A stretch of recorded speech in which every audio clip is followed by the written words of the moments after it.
नाशिकमधून तपोवनातल्या वृक्षतोडीला हरित लवादानं 15 जानेवारीपर्यंत स्थगिती दिली आहे। तपोवनातील वृक्षतोडी विरोधात याचिका दाखल केली होती। यावर तपोवनातील झाडं तोडण्याआधी न्यायिक प्रक्रिया राबवायला हवी असं मत नोंदवण्यात आलंय।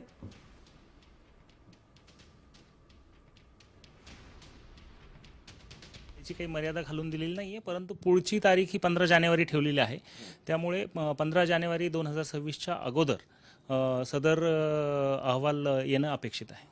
म्हणजे आता न्यायालयाने वृक्षतोडीला स्थगिती दिली, पूर्णपणे स्थगिती आहे। ॲटलिस्ट तपोवन आणि परिसरामध्ये कुठलीही न्यायालयीन प्रक्रिया पूर्ण केल्याशिवाय वृक्षतोड करता येणार नाही अशी स्थगिती दिलेली आहे। देश विदेशातील प्रत्येक घडामोडींचे लाईव्ह अपडेट मिळवण्यासाठी आता साम टीव्हीच्या सर्व सोशल मीडिया प्लॅटफॉर्मला लाईक, फॉलो आणि सबस्क्राईब करा। तसंच सर्व नोटिफिकेशनसाठी बेल आयकॉन प्रेस करायला विसरू नका।